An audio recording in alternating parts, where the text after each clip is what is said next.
Good evening, everyone. So, today we are going to discuss Unit 1 Indian Aesthetics and Introduction. So, open your PDF. നമ്മൾ ഈ ഒരു യൂണിറ്റിൽ discuss ചെയ്യാൻ പോകുന്നത് classical Indian ഡ്രാമയെ കുറിച്ചിട്ടാണ്.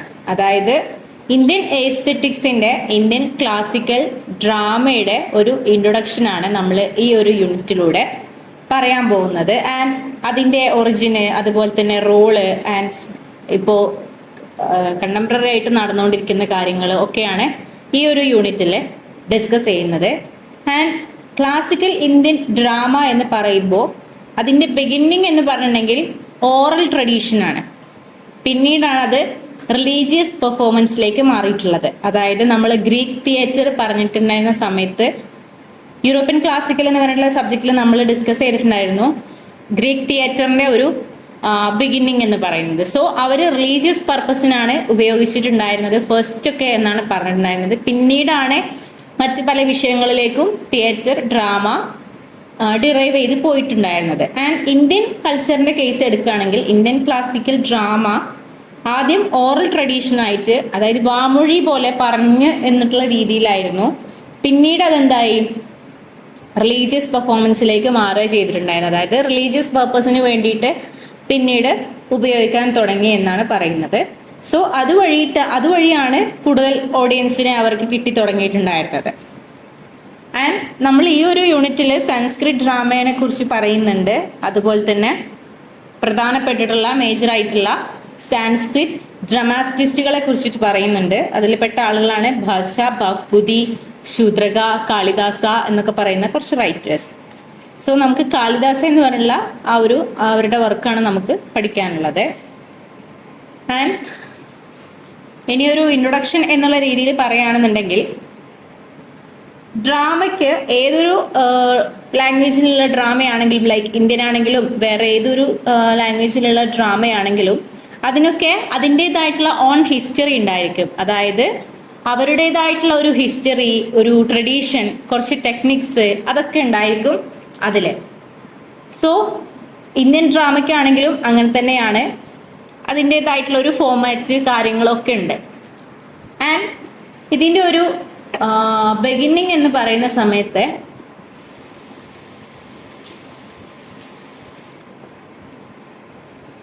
drama usually tells a story, but not just through words in the form of dialogues, but also through gestures, movements, facial expressions of the characters, dances, costumes and music. ഇതൊക്കെ അടങ്ങിയിട്ടുള്ളതാണ് നമ്മുടെ drama എന്ന് പറയുന്നത്. അതായത് drama എന്ന് പറയുമ്പോൾ വെറും വേർഡ്സിലൂടെ മാത്രം ഒരു ടിപ്പിക്കൽ മെസ്സേജ് ഓഡിയൻസിന് കൊടുക്കുക എന്നുള്ളതല്ല ഒരു ഡ്രാമ എന്ന് പറയുമ്പോൾ. നിങ്ങൾക്കറിയാം, usually it's tells A story. ഒരു സ്റ്റോറി ടെല്ലിംഗ് മെത്തേഡാണ് ഡ്രാമ.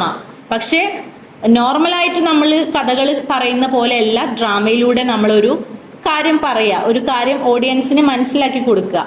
അത് നോട്ട് ഓൺലി വേർഡ്സ്, വാക്കുകൾ കൊണ്ട് മാത്രമല്ല, അതിൽ എന്തെല്ലാം ഇൻക്ലൂഡാണ്, ഡയലോഗ്സ് ഉണ്ടാകും. അതായത് ക്യാരക്ടേഴ്സ് തമ്മിലുള്ള ഡയലോഗുകൾ ഉണ്ടാകും. പിന്നെ അതുപോലെ തന്നെ ഡിഫറെന്റ് ഗെസ്റ്റേഴ്സ് ഉണ്ടാവും എന്നാണ് പറയുന്നത്. അതായത് ആംഗ്യ ഭാഷകളിലൂടെ കാണിക്കും. ആൻഡ് മൂവ്മെന്റ്സ് ഉണ്ടാകും. Then facial expressions of the characters, അതായത് കഥാപാത്രങ്ങളുടെ ഫേഷ്യൽ എക്സ്പ്രഷൻസ്, അതായത് അവരുടെ മുഖത്ത് വരുന്ന പല മാറ്റങ്ങളും എക്സ്പ്രഷൻസും. ആൻഡ് ഡാൻസസ് ഉണ്ടാവാം. കോസ്റ്റ്യൂംസ്, നിങ്ങൾക്കറിയാം ഒരു ഡ്രാമയിൽ എത്ര ക്യാരക്ടേഴ്സ് ഉണ്ടോ അവർക്കൊക്കെ ഡിഫറെന്റ് കോസ്റ്റ്യൂംസ് ആയിരിക്കും ഉണ്ടാവുക. അതായത് കൊടുക്കുന്ന പ്ലേക്ക് ആസ്പദമായിട്ടുള്ള കോസ്റ്റ്യൂംസിൽ അവർ കൊടുക്കും. ഉദാഹരണമാണെങ്കിൽ ഒരു വിച്ചിനെ, അതായത് ഒരു മന്ത്രവാദി ടൈപ്പ് ക്യാരക്ടേഴ്സിനെ കാണിക്കാനാണെങ്കിൽ നമുക്കറിയാം ഓഡിയൻസിന് അല്ലെങ്കിൽ നമ്മൾ കാണികൾക്കൊരു പേടിപ്പെടുത്തുന്ന രൂപത്തിലുള്ള കോസ്റ്റ്യൂം കാര്യങ്ങളായിരിക്കും ഉണ്ടാവുക. ലൈക്ക് അതുപോലെയുള്ള മേക്കപ്പുകൾ നമുക്ക് കാണുന്ന സമയത്തൊരു ഗോസ്റ്റ്ലി ഫീൽ വരണം, അങ്ങനെയുള്ള ടൈപ്പ് ആയിരിക്കും. അതുപോലെ തന്നെ പീസ്ഫുൾ ആയിട്ടുള്ള എന്തെങ്കിലും നടക്കുന്നുണ്ടെങ്കിൽ അവിടെ വൈറ്റ് കോസ്റ്റ്യൂമിന് കൂടുതൽ ഇമ്പോർട്ടൻസ് കൊടുക്കും. അങ്ങനെയാണ് അതിൻ്റെ ഒരു കോസ്റ്റ്യൂം മെത്തേഡ് പോകുന്നത്. പിന്നെ അതേപോലെ തന്നെ മ്യൂസിക് ഉണ്ടാവും. മ്യൂസിക് എന്ന് പറയുമ്പോൾ റൊമാൻറ്റിക് ടൈം ആണെന്നുണ്ടെങ്കിൽ അതിനനുസരിച്ചിട്ടുള്ള ഒരു റൊമാൻറ്റിക് മ്യൂസിക് ഉണ്ടാകാം.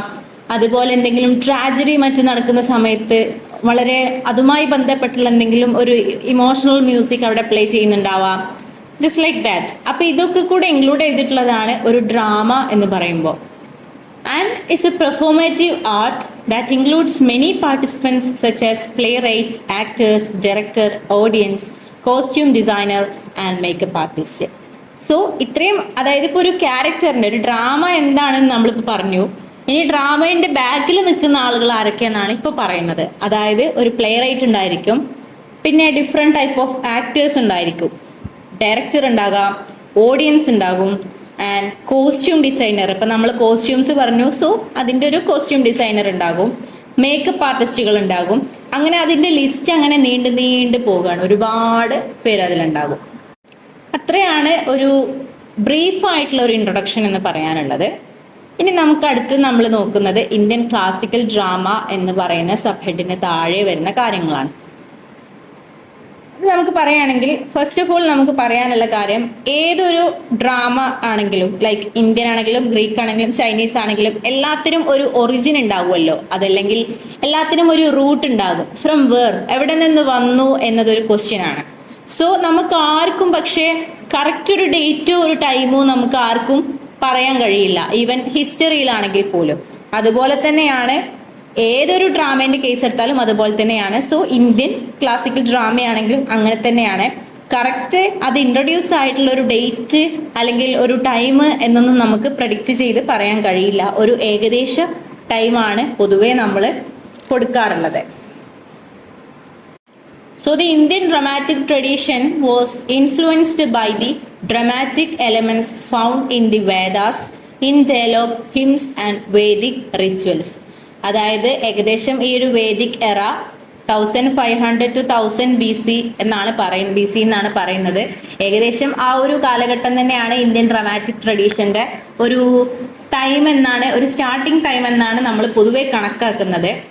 കാരണം നമ്മുടെ ഈ ഒരു വേദാസിൽ നിന്നും അതുപോലെ തന്നെ വേദിക് റിച്വൽസിൽ നിന്നും ഒക്കെ ഒരുപാട് എലമെന്റ്സ്, ഡ്രാമാറ്റിക് എലമെന്റ്സ് നമുക്ക് കിട്ടിയിട്ടുണ്ട്. അതിനെ ഇൻഫ്ലുവൻസ് ചെയ്തിട്ടാണ് ഇന്ത്യൻ ഡ്രാമാറ്റിക് ട്രഡീഷൻ വന്നിട്ടുള്ളത് എന്നാണ് പറയുന്നത്. ആൻഡ് ഈ ഒരു വേദിക് എറന്റെ പീരീഡാണ് 1500 to 1000 വരെ. ഏകദേശം ആ ഒരു ടൈമിലായിരിക്കാം നമ്മുടെ ഡ്രാമേന്റെ ഒരു ബിഗിന്നിങ് എന്നും പറയപ്പെടുന്നുണ്ട്. ആൻഡ് പിന്നെ അതുപോലെ തന്നെ നമ്മുടെ മഹാഭാരത, നിങ്ങൾക്കറിയാം മഹാഭാരത ഒരു ഇന്ത്യൻ എപ്പിക്കാണ്. അത് ഏകദേശം 400 CE ആ ഒരു പീരിയഡിലാണ് വന്നിട്ടുള്ളത്. പിന്നെ അതുപോലെ തന്നെ ഒരു ട്രീറ്റിന്റെ കാര്യം പറയുന്നുണ്ട്. ട്രീറ്റി മീൻസ് ഉടമ്പടികൾ. Most extant treatise on Indian drama is the Natyashastra by Bharatamuni. And ഈ നാട്യശാസ്ത്ര എന്ന് പറയുന്ന ഭരതമുനിയുടെ ഈ ഒരു വർക്ക് ഏകദേശം 3rd CE ആ ഒരു പീരിയഡാണ് പറയപ്പെടുന്നത്. ആൻഡ് ഭരത എന്ന് പറഞ്ഞിട്ടുള്ള അവര് ഏകദേശം ഡ്രാമാറ്റിക് ട്രഡീഷനിലൊക്കെ divine origin to the dramatic tradition എന്നാണ് പറയുന്നത്. അതായത് ഡിസ്ക്രൈബ് ചെയ്യുന്നത്. ട്രീറ്റി മീൻസ് ഉടമ്പടി, അതായത് നമ്മൾ ഒരു ഉറപ്പ് വെക്കുന്ന രീതിയിലൊക്കെ പറയില്ല, അതായത് കറക്റ്റ് പറഞ്ഞുതരാം. അതായത് നിങ്ങൾക്ക് ഊഹിക്കാൻ കഴിയും, ഇതിപ്പോൾ ഒരുപാട് ആളുകൾ മേ ബി പ്ലേ ഒക്കെ എഴുതിയിട്ടുണ്ടാകാം. പക്ഷെ ഒരു എക്സ്റ്റെൻഡ് ട്രീറ്റി എന്ന് പറയാൻ കാരണം എല്ലാ കൊണ്ടും തികഞ്ഞ രീതിയിൽ ഒരു ഫോമലായിട്ട് അതിൻ്റെ ഒരു എല്ലാ കാര്യങ്ങളും സിസ്റ്റമാറ്റിക്കായി ചെയ്ത് വെച്ചിട്ടുള്ള ഒരു ട്രീറ്റ്, ഒരു ഡ്രാമ. സോ അതാണ് നമ്മുടെ അങ്ങനെ ഒരു വർക്കാണ്, ഇന്ത്യൻ ക്ലാസിക്കൽ വർക്കാണ് ഭരതമുനിയുടെ നാട്യശാസ്ത്രം എന്ന് പറയുന്നത്. അതിനാണ് ട്രീറ്റി എന്ന് പറയുന്നത്. അതായത് ഫോമൽ വർക്ക്, അതായത് എല്ലാം കൊണ്ടും ക്ലിയർ ആക്കി വെച്ചിട്ടുള്ള ഒരു വർക്ക്, പീസ് ഓഫ് റൈറ്റിംഗ്, അതിനെയാണ് നമ്മൾ ട്രീറ്റി എന്ന് പറയുക. ദെൻ ലൈറ്റർ പറയുന്ന കാര്യം ഗ്രീക്ക് ഇൻവെൻഷൻ ആണ്. അതായത് ഗ്രീക്കിൻ്റെ ഒരു കടന്നുവരവാണ് ഇന്ത്യൻ നമ്മുടെ ഡ്രാമേൻ്റെ ഒരു ഇതിൽ. സോ അതിന് കൂടുതലായിട്ട് അതിലേക്ക് കാര്യങ്ങൾ പറഞ്ഞിട്ടുള്ളത് ക്രിറ്റിക്സ് ആയിട്ടുള്ള വെബർ. അദ്ദേഹമാണ് ഗ്രീക്ക് ഇൻഫ്ലുവൻസ്, ഇന്ത്യൻ ഡ്രാമയിൽ വന്നിട്ടുള്ള ഗ്രീക്ക് ഇൻഫ്ലുവൻസിനെ കുറിച്ചിട്ട് പറഞ്ഞിട്ടുള്ളത്. അതായത് കുറച്ചൊരു സിമിലാരിറ്റീസ് ഉണ്ട്, ലൈക്ക് ഇന്ത്യൻ വർക്ക്സ് എടുക്കുകയാണെങ്കിലും ആൻഡ് ഗ്രീക്കിൻ്റെ കാര്യങ്ങളൊക്കെ എടുക്കുകയാണെങ്കിലും കുറച്ചൊക്കെ ഒരു സിമിലാരിറ്റീസ് ഉണ്ട്. ആ സിമിലാരിറ്റീസ് ആണ് ഇനി പറയുന്നത്. Such as the plot being mainly centred on historical mythical figures. നിങ്ങൾക്കറിയാം നമ്മൾ ഗ്രീക്കിലുള്ള വർക്ക്സും നോക്കിയിട്ടുണ്ട്. സോ ഇപ്പോൾ നമ്മൾ ഇന്ത്യൻ വർക്ക്സിലേക്കാണ് വരുന്നത്. അപ്പം നിങ്ങൾക്ക് മനസ്സിലാവും ഗ്രീക്കിലുള്ള വർക്ക്സ് എന്ന് പറയുമ്പോൾ അത് കൂടുതലായിട്ടും നമ്മൾ പറഞ്ഞിട്ടുണ്ടായിരുന്നു ഹിസ്റ്ററി ബേസ് ചെയ്തിട്ടായിരിക്കും. ആൻഡ് അതുപോലെ തന്നെ ഒരുപാട് മിത്തിക്കൽ ഫിഗേഴ്സ് ഉണ്ടാകും. ലൈക്ക് ഇപ്പോൾ നമ്മൾ ഗ്രീക്കിലുള്ള ഒരു സ്വിങ്സ് എന്ന് പറഞ്ഞിട്ടുള്ള ഒരു ക്യാരക്ടർ പറഞ്ഞിട്ടുണ്ടായിരുന്നു. അതായത് ഒരു ക്വസ്റ്റ്യൻ ചോദിച്ചു എന്നൊക്കെ നമ്മൾ ഈഡിപ്പസ് റെക്സിൽ. ഓക്കെ, അപ്പോൾ നിങ്ങൾക്കറിയാം സ്വിങ്സ് എന്ന് പറയുമ്പോൾ that's not a human being, ഒരു ഹ്യൂമൻ ബീയിങ് അല്ല, പക്ഷെ നമുക്ക് ഒരു മിത്തിക്കൽ ക്യാരക്ടറാണ്. സോ അതുപോലെ മിത്സ് ഉള്ളതാണ് നമ്മുടെ ഇന്ത്യൻ ക്ലാസിക്കൽ ഡ്രാമ എടുത്ത് നോക്കുകയാണെങ്കിൽ. ഇന്ത്യൻ ഡ്രാമാസ് ആണെങ്കിലും ഗ്രീക്ക് ഡ്രാമാസ് ആണെങ്കിലും മിത്തിക്കൽ ഫിഗേഴ്സ് വരുന്നുണ്ട്. അതിൽ രണ്ടും ഏകദേശം സെയിം ആണ്. അതുപോലെ തന്നെ പക്ഷേ ഇന്ത്യൻ ട്രഡീഷൻ എന്ന് വെച്ചിട്ടുണ്ടെങ്കിൽ കൂടുതൽ ആഡ് ചെയ്യുന്നത്, അതായത് added the element of supernatural figures such as gods and goddesses that populate the world of drama. അതായത് ഇന്ത്യൻ കൾച്ചർ എടുത്ത് നോക്കുകയാണെങ്കിൽ കുറച്ചും കൂടെ അവർ ആഡ് ചെയ്യുന്നുണ്ട് supernatural figures. Okay, supernatural figure എന്ന് പറയണമെങ്കിൽ അതായത് നമ്മൾ ഹ്യൂമൻ ബീയിങ്സിനെ പോലെ അല്ല. ഓക്കെ, അതായത് ലൈക്ക് ഗോസ്റ്റ്, സ്പിരിറ്റ്സ്, ഓക്കെ, അങ്ങനത്തെ ടൈപ്പ് ഓഫ് സംതിങ്, അതിനെയാണ് നമ്മൾ സൂപ്പർ നാച്ചുറൽ ഫിഗർ എന്ന് പറയുക. അതുപോലെ തന്നെ ഗോഡ്സ്, ഗോഡസുകൾ, ഇതൊക്കെയാണ് കൂടുതൽ ചെയ്തു വന്നിട്ടുണ്ടായിരുന്നത്. പിന്നെ അതുപോലെ തന്നെ ഡിവിഷൻ ഓഫ് ദി പ്ലേ എന്ന് പറയുന്നത്, division of the play into acts and scenes, use of the chorus, development of stock characters demonstrate this Greek influence on all drama. അതായത് ഈ ഒരു division of the play into acts and scenes, അതായത് plays ആദ്യം single ഫോമിൽ അവിടെ നിൽക്കും play ആയിട്ട്, പിന്നീട് അത് ആക്ടുകളായി മാറും, ആക്ടുകളിൽ തന്നെ ഒന്ന് 3-4 ആക്ടുകളായി മാറും, ദെൻ അതിനുള്ളിൽ തന്നെ ഒരുപാട് സീനുകളായി മാറും. പിന്നെ അതുപോലെ തന്നെ കോറസിനെ ഉപയോഗിക്കുന്നത് അതൊക്കെ ഏകദേശം സെയിം ആണെന്നാണ് പറയുന്നത്. ലൈക്ക് ഗ്രീക്കിലാണെങ്കിലും ഇന്ത്യൻ ട്രഡീഷൻ്റെ ബേസ് എടുത്ത് നോക്കുകയാണെങ്കിലും. അതുപോലെ തന്നെ ഡെവലപ്മെന്റ് ഓഫ് സ്റ്റോക്ക് ക്യാരക്ടേഴ്സ്, ഇതൊക്കെ ഏകദേശം ഗ്രീക്ക് ഇൻഫ്ലുവൻസ് നിന്ന് വന്നിട്ടുള്ളതാണ് എല്ലാ drama type of സംഭവങ്ങളിലും.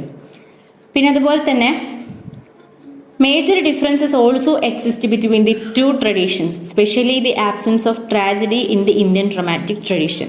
Indian dramatic ട്രഡീഷനിലുള്ള ട്രാജഡിൻ്റെ ഒരു ആബ്സെൻസ് ആണ് പറയുന്നത്. അതായത് ഇന്ത്യൻ കൾച്ചറിൽ ട്രാജഡി അത്ര തന്നെ ഇല്ല എന്നാണ് കാണിക്കുന്നത്.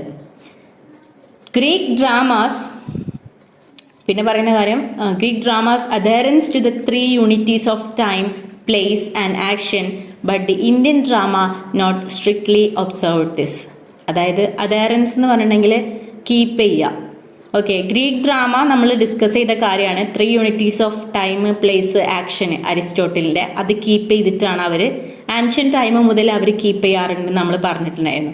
ആൻഡ് ചില റൈറ്റേഴ്സ് അത് ഒഴിവാക്കാറുണ്ട്. പിന്നെ ഇപ്പോൾ മോഡേൺ ടൈമിലാണെങ്കിലും ഈ 3 യൂണിറ്റീസിന് വലിയ ഇമ്പോർട്ടൻസ് ഒന്നും ഇല്ല എന്നാണ്. പക്ഷേ ഇന്ത്യൻ ഡ്രാമേൻ്റെ കേസ് എടുക്കുകയാണെങ്കിൽ 3 യൂണിറ്റീസിന് അത്ര 3 യൂണിറ്റീസ് മാത്രം ഫോക്കസ് ചെയ്തിട്ട് എന്നുള്ള രീതിയിലല്ല ഇന്ത്യൻ ഡ്രാമ ഉള്ളത്. അതായത് എന്താ വെച്ചിട്ടുണ്ടെങ്കിൽ the action shifts from early spaces to heavenly ones, taking place across many years as well. അതായത് ആ ഒരു സംഭവം നോക്കുന്നില്ല എന്നർത്ഥം. യൂണിറ്റി ഓഫ് ടൈം ആണെങ്കിലും പ്ലേസ് ആണെങ്കിലും ആക്ഷൻ ആണെങ്കിലും നോക്കുന്നില്ല എന്നാണ് പറഞ്ഞിട്ടുള്ളത്.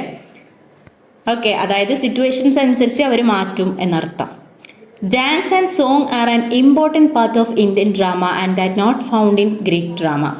ഓക്കെ, പിന്നെ വരുന്നൊരു സംഭവമാണ് ഇത്. സിമിലാരിറ്റീസ് ആണ് കേട്ടോ കാണിക്കുന്നത്. അതായത് രണ്ടിൻ്റെയും ഓരോ കാര്യങ്ങളാണ് പറയുന്നത്, ഇന്ത്യൻ ഡ്രാമേൻ്റെയും അതുപോലെ തന്നെ ഗ്രീക്കിൻ്റെയും. ഡാൻസ് ആണെങ്കിലും സോങ്സ് ആണെങ്കിലും ഒക്കെ ഇന്ത്യൻ ഡ്രാമയിൽ വളരെ ഇമ്പോർട്ടൻസ് ഉള്ള കാര്യമാണ്. പക്ഷേ ഗ്രീക്ക് ഡ്രാമയിൽ അങ്ങനെയല്ല, അത്രത്തോളം ഇമ്പോർട്ടൻ്റ് അല്ല. പിന്നെ ഇപ്പോൾ നമ്മൾ പറഞ്ഞ ഡാൻസ് ആണെങ്കിലും സോങ് ആണെങ്കിലും ഇന്ത്യൻ ഡ്രാമയിൽ വളരെ ഇമ്പോർട്ടൻ്റ് ആണ്. പക്ഷേ ഗ്രീക്ക് ഡ്രാമയിൽ അത്ര തന്നെ ഇമ്പോർട്ടൻസ് ഒന്നും അവർ കൊടുക്കുന്നില്ല എന്നാണ് പറഞ്ഞിട്ടുള്ളത്. പിന്നെ ഒരു റൂമറല്ല, ഒരു ക്രിറ്റിസിസം പോലെ പറയുന്ന ഒരു കാര്യമാണ് the Buddhist and Jain traditions in the formalising of the Indian dramatic tradition. അതായത് ഈ ഒരു ബുദ്ധിസ്റ്റ് ട്രഡീഷൻസും ജെയിൻ ട്രഡീഷൻസും ഒക്കെ ഇന്ത്യൻ ഡ്രാമാറ്റിക് ട്രഡീഷനെ ഫോർമലൈസ് ചെയ്യാൻ വേണ്ടിയിട്ട്, അതായത് ഇതിൻ്റെ ഒരു ബിഗിന്നിങ്ങിലൊക്കെ ഉണ്ടായിരുന്നു എന്നാണ് പറയുന്നത്. അതിൻ്റെ ഒരു ഹെൽപ്പ് ഉണ്ടായിരുന്നു എന്നാണ് പറയുന്നത്. ഓക്കെ, അതായത് ഈ Buddhist and Jain traditions that worked together with ancient Vedic ones to create the classical Indian drama. Okay, അതായത് നമ്മൾ നേരത്തെ പറഞ്ഞു വേദിക് റിച്വൽസ്, വേദാസ്, അതിൻ്റെ ഒരു ബിഗിന്നിങ്ങിൽ ഈ ഒരു ബുദ്ധിസ്റ്റ് ജെയിൻ ട്രഡീഷൻസ് ഒക്കെ ഹെൽപ്പ് ചെയ്തിട്ടുണ്ടായിരുന്നു. അതായത് അതിൽ നിന്നെടുത്തുള്ള കുറച്ചൊക്കെ എലമെന്റ്സ് ഉണ്ടായിരുന്നു അർത്ഥം. അതിൻ്റെ ഒരു മിക്സപ്പ്, അതായത് ആ ഒരു വേദിക് അതിൻ്റെ ഒക്കെ കൂടെ ഒരു എടുത്തുനിന്നാണ് നമ്മളെ ക്ലാസിക്കൽ ഇന്ത്യൻ ഡ്രാമ എന്ന് പറഞ്ഞിട്ടുള്ള ഒരു ഫോം ക്രിയേറ്റ് ചെയ്ത് വന്നിട്ടുള്ളത്. ഓക്കെ, പിന്നെ പറയുന്നത് ഒരു തമിഴ് എപ്പിക്കാണ്, നമുക്ക് പഠിക്കാനുണ്ട് സിലപ്പതികാരം എന്ന് പറഞ്ഞിട്ടുള്ള.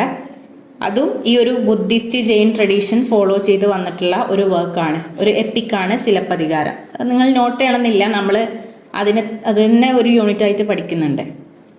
ഓക്കെ, അപ്പൊ ഇത്രയും കാര്യങ്ങളാണ് ഏകദേശം ഇന്ത്യൻ ക്ലാസിക്കൽ ഡ്രാമയിൽ പറയാനുള്ളത്. നെക്സ്റ്റ് ആണ് നമ്മൾ സാൻസ്ക്രിറ്റ് ഡ്രാമേനെയാണ് നോക്കുന്നത്. എന്താണ് സാൻസ്ക്രിറ്റ് ഡ്രാമ എന്നുള്ളതാണ് പറയുന്നത്. ആൻഡ് സാൻസ്ക്രിറ്റ് ഡ്രാമേൻ്റെ ഒരു കൂടുതലായിട്ടുള്ള കാര്യങ്ങളാണ് ഇതിലൂടെ പറയുന്നത്.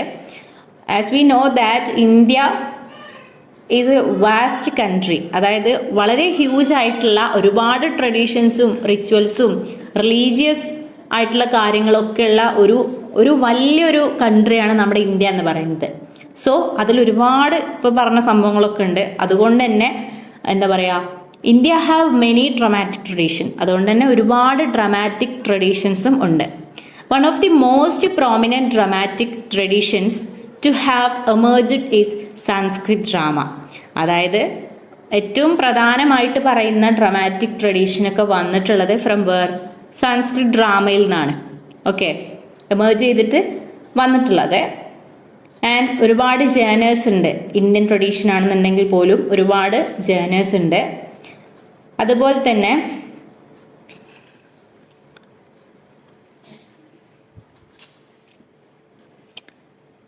ആൻഡ് അക്കോർഡിംഗ് ടു നാട്യശാസ്ത്ര, നമ്മൾ നേരത്തെ പറഞ്ഞു Natyashastra, who's that, Bharatamuni. Okay, അദ്ദേഹത്തിൻ്റെ നാട്യശാസ്ത്ര അതിനെ ബേസ് ചെയ്ത് പറയുന്ന കാര്യമാണ് a dramatic works purpose was to provide not just entertainment. Okay, purpose was to provide not just entertainment and pleasure but wealth, justice and spiritual liberation. അതായത് Natyashastra according ചെയ്ത് പറയുന്ന കാര്യം, ഒരു ഡ്രമാറ്റിക് വർക്ക് എന്ന് പറയുമ്പോൾ അതൊരിക്കലും ഒരു എൻ്റർടൈൻമെൻറ്റ് പർപ്പസിന് വേണ്ടി മാത്രമുള്ളതല്ല. അതായത് ഓഡിയൻസിനൊരു പ്ലഷർ, ഒരു ഹാപ്പിനെസ് കൊടുക്കുക എന്നുള്ളത് മാത്രമല്ല ഒരു ഡ്രമാറ്റിക് വർക്കിൻ്റെ പർപ്പസ് എന്ന് പറയുന്നത്.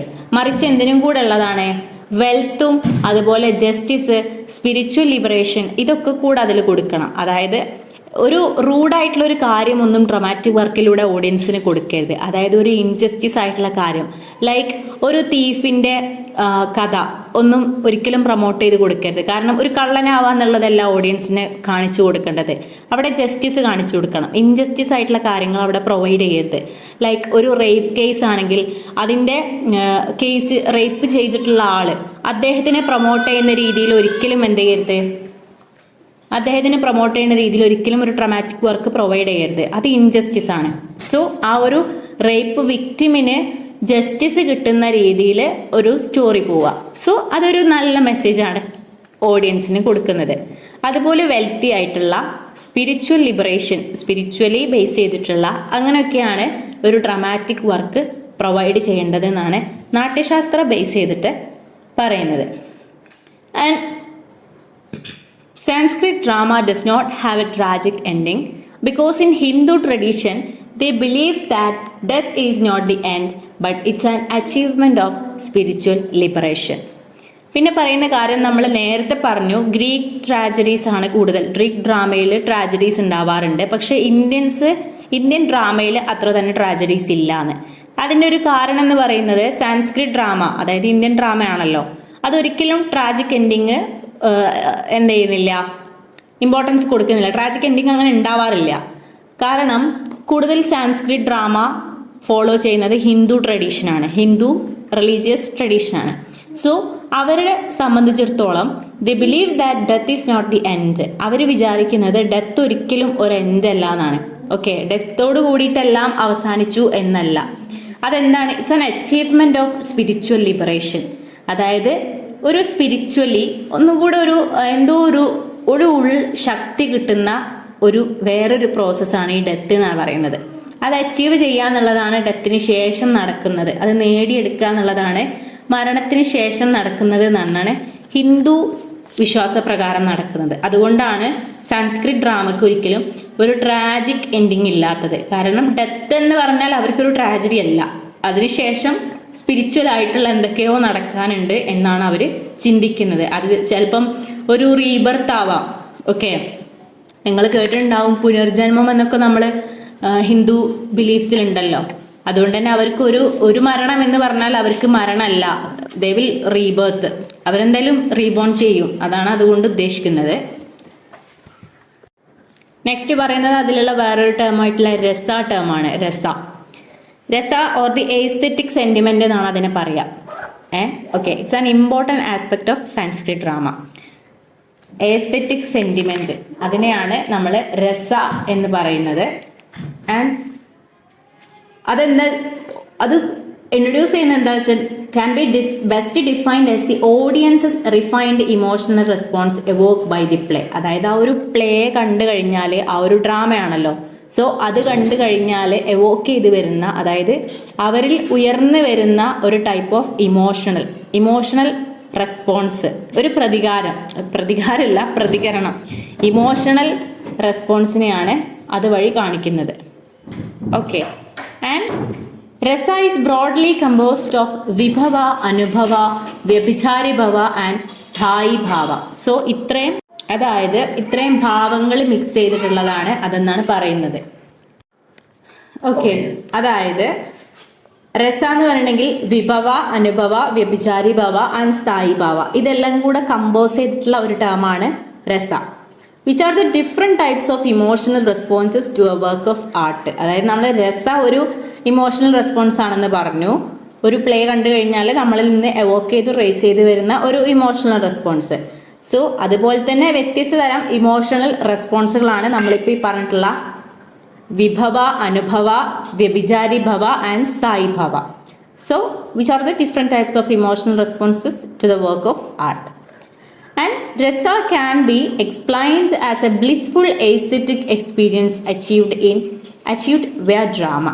അതായത് ഈ രസനെ നമ്മൾ പറയുന്നത് വളരെ ഇമ്പോർട്ടൻ്റ് ആയിട്ടുള്ള ടേം ആട്ടോ. സംസ്കൃത് ഡ്രാമയിൽ ഇമ്പോർട്ടൻ്റ് ആയിട്ടുള്ള ഒരു സംഭവമാണ് രസ.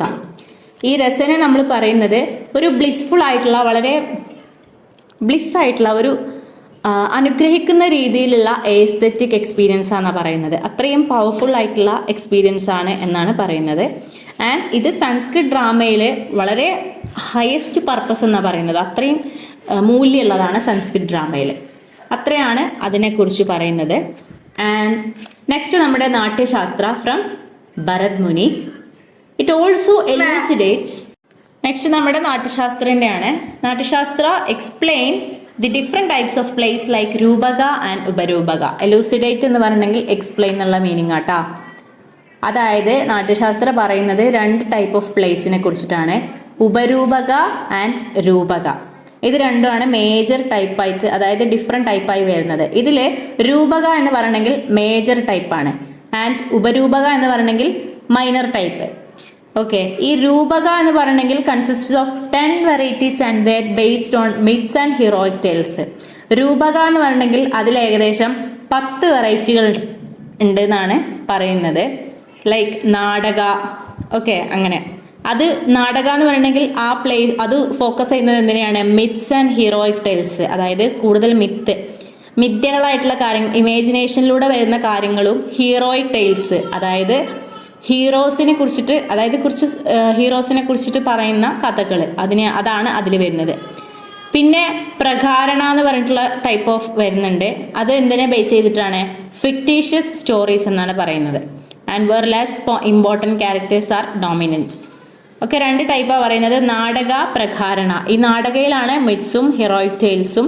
പ്രകാരണ എന്ന് പറയുമ്പോൾ ഫിക്ടീഷ്യസ് സ്റ്റോറീസ് ആണ്. ഫിക്ടീഷ്യസ് സ്റ്റോറീസ്, ഫിക്ടീഷ്യസ് എന്ന് പറഞ്ഞാൽ ഫിക്ഷണൽ, ഓക്കെ, ഉണ്ടാക്കി കഥകളെന്ന് നമ്മൾ പറയില്ലേ, അങ്ങനത്തെ ടൈപ്പ് ഓഫ് സ്റ്റോറീസ് ആണ് പ്രകാരണയിൽ. ആൻഡ് നാടക എന്ന് പറഞ്ഞിട്ടുണ്ടെങ്കിൽ എങ്ങനെയാണെന്ന് പറഞ്ഞത്?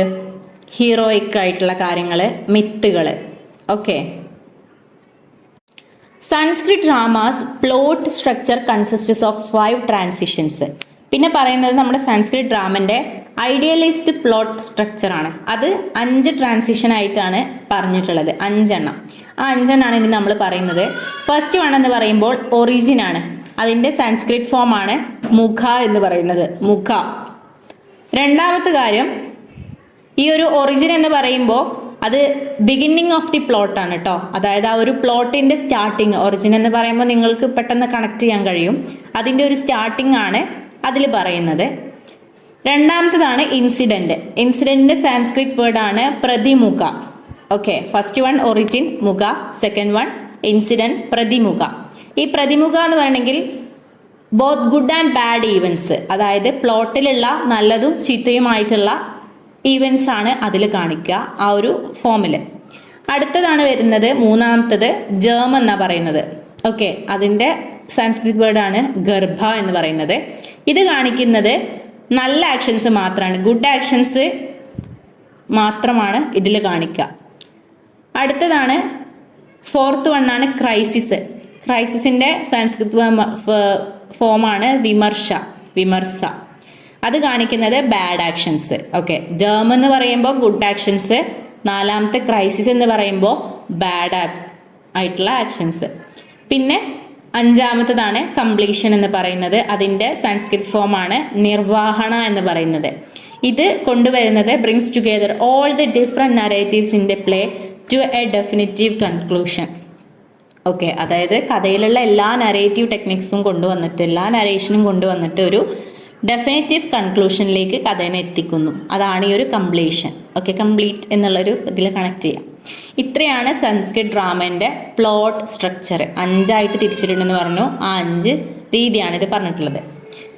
പിന്നെ പറയുന്ന കാര്യം, Sanskrit drama is one of the unique aspect is its bilingual nature. അതായത് ബൈലിംഗ്വൽ നേച്ചർ എന്ന് പറഞ്ഞെങ്കിൽ different type of two types of language സ്പീക്കിങ്ങിനെയാണ് ബൈലിംഗ്വൽ എന്ന് പറയാം. ഓക്കെ, അതാണ് സംസ്കൃത് ഡ്രാമൻ്റെ ഒരു യുണീക്ക് ആസ്പെക്റ്റ് ആയിട്ട് പറയപ്പെടുന്നത്.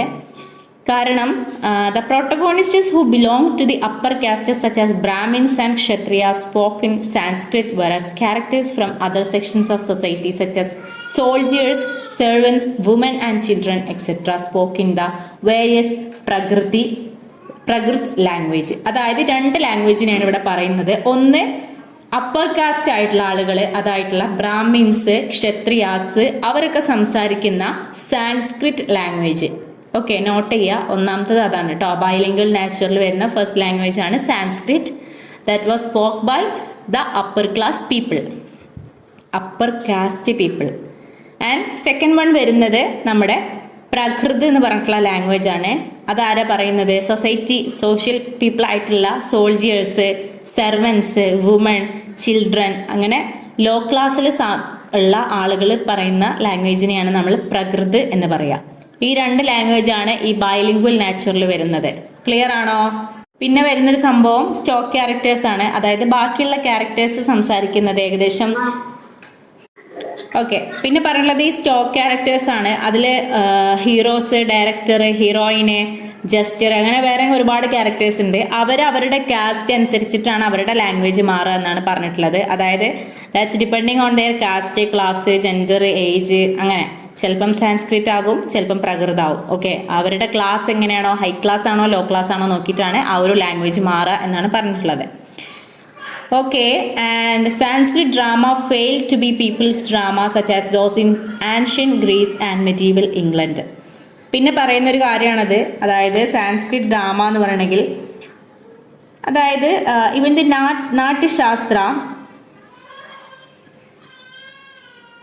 ആ ഒരു കാര്യമൊക്കെ കാണിക്കുന്നത് കാസ്റ്റ് ഡിഫറൻസ് ആണ്. അതായത് ഹൈ ക്ലാസ്സിലുള്ള ആളുകൾക്ക്, അപ്പർ കാസ്റ്റിലുള്ള ആളുകൾക്ക് സെപ്പറേറ്റ് ആയിട്ടാണ് ഡ്രാമാസും പ്ലേസും ഒക്കെ കാണാനുള്ള അവകാശം ഉണ്ടായിരുന്നത്. ആൻഡ് ലോ കാസ്റ്റിലുള്ള ആളുകൾ മേ ബി കാണാൻ പറ്റില്ല. ഇനി അഥവാ പറ്റുകയാണെങ്കിൽ തന്നെ താഴെ ഇരുന്നിട്ട് മേ ബി, അല്ലെങ്കിൽ ബാക്കിൽ പോയിരുന്നിട്ട് അവർ കൊടുക്കുന്ന ക്യാഷിന് അവർക്ക് വലിയ രീതിയിലൊന്നും അതിൻ്റെ ഒരു എഫക്റ്റ് കിട്ടാത്ത രീതിയിലാണ് കൊടുത്തിട്ടുണ്ടായിരുന്നത് എന്നാണ് പറയുന്നത്. And Sanskrit drama failed to be a people's drama such as those in ancient Greece and medieval England. അതായത് ആൻഷ്യൻ ഗ്രീസിലും മെഡീവൽ ഇംഗ്ലണ്ടിലൊക്കെ ഉള്ള പോലെ തന്നെ സാൻസ്ക്രിറ്റ് ഡ്രാമ എന്നുണ്ടെങ്കിൽ ഫെയിൽ ടു പീപ്പിൾസ് ഡ്രാമ. അതായത് ആളുകളുടെ ഡ്രാമ എന്ന് നമുക്ക് പറയാൻ കഴിയില്ല. കോമൺ പീപ്പിളിന് അത്ര തന്നെ ഇമ്പോർട്ടൻസ് അതിലില്ല. നമ്മളിപ്പോൾ പറഞ്ഞ പോലെ അപ്പർ കാസ്റ്റിനും ലോവർ കാസ്റ്റിനും ആ ഒരു ഡിഫറൻസ് കീപ്പ് ചെയ്യാറുണ്ട്. സോ അതുകൊണ്ട് തന്നെ ഒരു കോമൺ പീപ്പിൾസ് ഡ്രാമ എന്നൊന്നും നമുക്ക് പറയാൻ കഴിയില്ല. ആളുകൾ സ്വീകരിക്കുന്ന ഒരു രീതിയിൽ പറയാൻ കഴിയില്ല. കാരണം ഈ ഒരു കാസ്റ്റ് സിസ്റ്റം അവിടെ ഉള്ളതുകൊണ്ട്. Sanskrit plays are still being written and performed in India by playwrights such as Manmohan Acharya, Vidyadhar Shastri, Prafulla Kumar Mishra. Okay, അവരൊക്കെയാണ് ബാക്കിയുള്ള ഇന്ത്യൻ പ്ലേറൈറ്റ്സ്. ഒരുപാട് വർക്ക്സ് എഴുതിയിട്ടുള്ള ആളുകളാണ്. ഇന്ത്യയിൽ നിലനിൽക്കുന്ന ഒരുപാട് വർക്ക്സും മറ്റൊക്കെ എഴുതിയിട്ടുള്ള ആളുകളാണ് കേട്ടോ.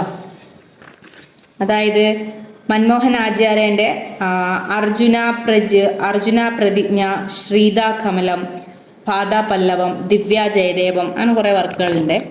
പിന്നെ അതുപോലെ രണ്ടാമത്തെ ആളാണ് വിദ്യാധർ ശാസ്ത്രി. അദ്ദേഹത്തിൻ്റെ പൂർണ്ണനന്ദം, കാളി ദൈന്യം, ഓക്കെ, ആൻഡ് ദുർബലബലം, ഇതൊക്കെ. പിന്നെ വരുന്ന ആളാണ് പ്രഫുല്ല കുമാർ മിശ്ര. അവരുടെ ചിത്രംകഥ, പിന്നെ കരുണ, അങ്ങനെയുള്ള ഒരുപാട് വർക്ക്സ്. ഇത്രയാണ് അതിൽ വരുന്നത്.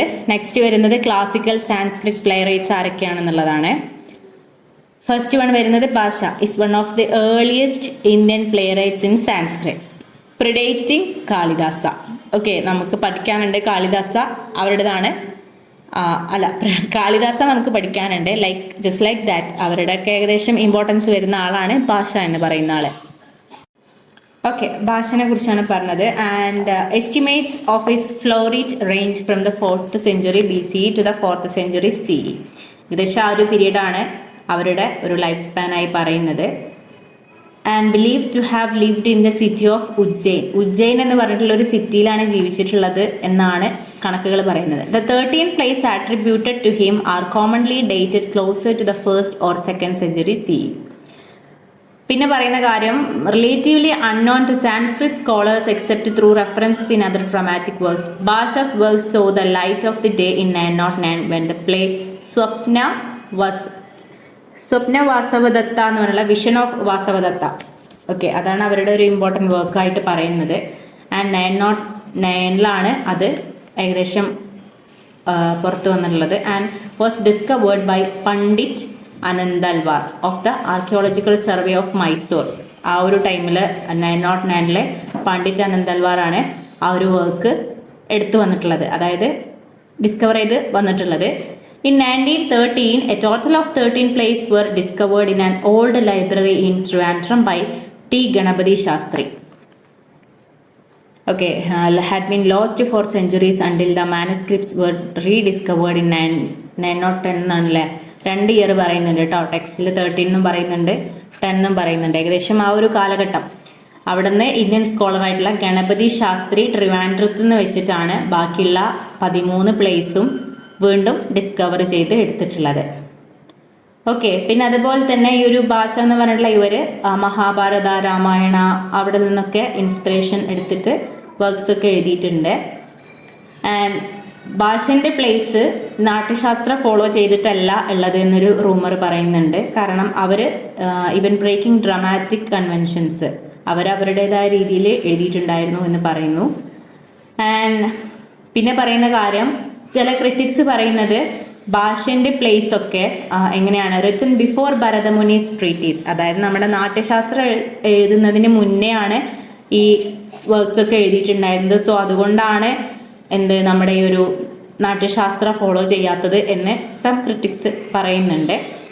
പിന്നെ അതുപോലെ തന്നെ സ്വപ്നവാസവദത്ത എന്ന് പറഞ്ഞിട്ടുള്ളത് ഒരു മോസ്റ്റ് ഫേമസ് പ്ലേ ആണ്. അതിൽ പറയുന്നത് ഒരു കിങ് ഉദയന എന്ന് പറഞ്ഞിട്ടുള്ള കിങ്ങിന്റെ സ്റ്റോറിയാണ്. ഓക്കെ, അവരൊരു വാസവദത്തനെ മാരി ചെയ്യുന്നതും ആൻഡ് അതുമായി ബന്ധപ്പെട്ടുള്ള ഓരോ കാര്യങ്ങളാണ് അതിൽ വരുന്നത്. പിന്നെ അതുപോലെ തന്നെ അത്രയും കാര്യങ്ങളാണ് ടെക്സ്റ്റിലും പറയുന്നത്. ഭാഷ does not shy away from showing violent acts on stage, which was another നാട്യശാസ്ത്ര convention that he disregards. അതായത് ഭാഷയുടെ ഒരു കാര്യം പറയുന്നത് ഷൈ ആയിട്ടുള്ള ഷെയിംഫുൾ ആയിട്ടുള്ള കാര്യങ്ങളൊക്കെ ഓപ്പൺ ആയിട്ട് സ്റ്റേജിൽ പെർഫോം ചെയ്യാൻ പ്ലേയിൽ ആഡ് ചെയ്യാറുണ്ടായിരുന്നു. ഒരിക്കലും അതിലൊരു ഷൈ അദ്ദേഹം വിചാരിച്ചിട്ടില്ല. വയലന്റ് ആയിട്ടുള്ള ആക്ടുകളൊക്കെ അവർ പ്ലേ ചെയ്തിട്ടുണ്ടായിരുന്നു. അതാണ് പറയുന്നത് നാട്യശാസ്ത്രയിൽ അങ്ങനെയല്ല. സോ നാട്യശാസ്ത്രയിലുള്ള കാര്യങ്ങൾ ഫോളോ ചെയ്യുന്നില്ല എന്നാണ് പറയുന്നത്. ആൻഡ് ഇത്രയാണ് അദ്ദേഹത്തിനെ കുറിച്ച് പറയാനുള്ളത് ഭാഷ. നെക്സ്റ്റ് രണ്ടാമത്തെ ആളാണ് ശൂദ്രക എന്ന് പറഞ്ഞിട്ടുള്ളത്. ശൂദ്രക എന്ന് പറഞ്ഞിട്ടുള്ള നെക്സ്റ്റ് ക്യാരക്ടറാണ്. And was an Indian playwright to whom 3 Sanskrit plays are attributed. Okay, Mrichchhakatika, the little clay cart, Vinavasavadatta and എഭാന, short one act monologue, and Padma Prabhritaka. ഇത്രയും വർക്ക്സ് ആണ് അവരുടേതായിട്ട് പറയുന്നത്. Shudraka literally translated at the little servant was a poet king who lived in Ujjain. ഇവരും ഏകദേശം ഉജ്ജയിൻ ആ ഒരു ടൈമിൽ അവിടെയാണ് എന്നാണ് പറയപ്പെടുന്നത്. He is well known for his പ്രകരണ പ്ലേ. ഓക്കെ, പ്രകരണ പ്ലേ എന്ന് പറഞ്ഞിട്ടുള്ള അതിലാണ് അവർ കൂടുതൽ ഇമ്പോർട്ടൻസ് കൊടുത്തിട്ടുണ്ടായിരുന്നത്. പിന്നെ മൃച്ഛകാതിക, ദ ലിറ്റിൽ ക്ലേ കാട്ട് എന്ന് പറഞ്ഞിട്ടുള്ള വർക്ക്.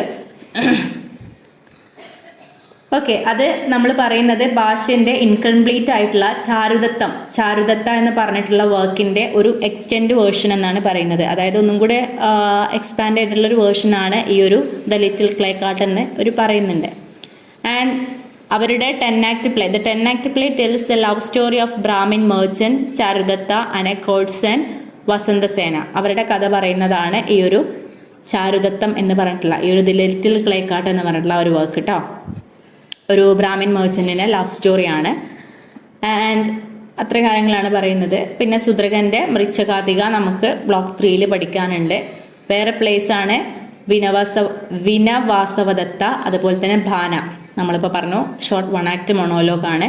പിന്നെ പത്മ പ്രഭൃതക, ഇത്രയും വർക്ക്സ്.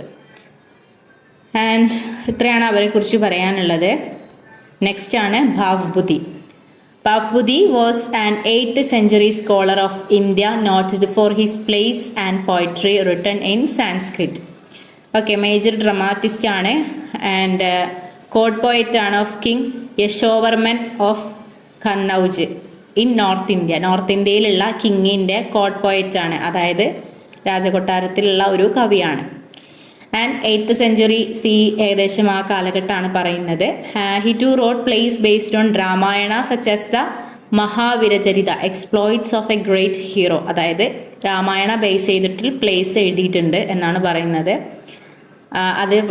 അത് ബേസ് ചെയ്തിട്ട് എഴുതിയിട്ടുള്ള വർക്കാണ് മഹാവീരചരിത എന്ന് പറഞ്ഞിട്ടുള്ള exploits of a great hero. അതിൽ ഏർലി ലൈഫ് ഓഫ് രാമ പറയുന്നുണ്ട് എന്നാണ് പറയുന്നത്. ആൻഡ് പിന്നെ അവരുടെ വർക്കാണ് written his plays are considered the equal of the works of Kalidasa. Okay, കാളിദാസന്റെ വർക്ക്സുമായിട്ട് ഏകദേശം ഈക്വൽ ആയിട്ട് പറയപ്പെടുന്ന വർക്ക്സ് ആണ് ഈ ഭാവ്ഭൂതിന്റെ വർക്ക്സും. He is known as the poet of Karunarasa. കരുൺരാസന്റെ പോയറ്റ് എന്നും അറിയപ്പെടുന്നുണ്ട്. He is known as the poet of Karunarasa for his work named ഉത്തര രാമസരിത. ആ ഒരു വർക്കിൻ്റെ ആണ് കേട്ടോ. പിന്നെ അദ്ദേഹത്തിൻ്റെ 3rd ഡ്രാമയാണ് Malati and Madhava. And love story of Malati and daughter of a minister and Madhavya. Okay, ഒരു ലവ് സ്റ്റോറി തന്നെയാണ് അതും പറയുന്നത്. പിന്നെ അദ്ദേഹത്തിൻ്റെ കാര്യം പറയുകയാണെങ്കിൽ ഓക്കെ, ഇത്ര സംഭവങ്ങളാണ് അദ്ദേഹത്തിൻ്റെ പറയാനുള്ളൂ. പിന്നെ അതുപോലെ തന്നെ ഒരു യുണീക്ക് ആയിട്ടുള്ള സംഭവം എന്ന് പറയണമെങ്കിൽ combination of heroism, romance and horror and revealed in Sanskrit literature. അദ്ദേഹത്തിൻ്റെ പ്ലേസിനാണ് ആ ഒരു combination of heroism, romance, horror, അതിൻ്റെയൊക്കെ ഒരു മിക്സപ്പ് അദ്ദേഹമാണ് ഇൻട്രൊഡ്യൂസ് ചെയ്ത് വന്നിട്ടുണ്ടായിരുന്നത്. ലാസ്റ്റ് വണ്ണാണ് നമ്മുടെ Kalidasa. Okay, Kalidasa, servant of Kali, 4th and 5th century CE, was a classical Sanskrit author who is often considered ancient India's greatest poet and playwright. വളരെ important ആയിട്ടുള്ള ആളാണ്. Ancient ഇന്ത്യൻ്റെ ഗ്രേറ്റസ്റ്റ് പോയറ്റായിട്ടും പ്ലേറൈറ്റായിട്ടും അറിയപ്പെടുന്ന ആളാണ് നമ്മുടെ കാളിദാസ. ആൻഡ് നമുക്ക് അദ്ദേഹത്തിൻ്റെ ഒരു വർക്ക് പഠിക്കാനുണ്ട്. His plays and poetry are primarily based on Hindu Puranas and philosophy.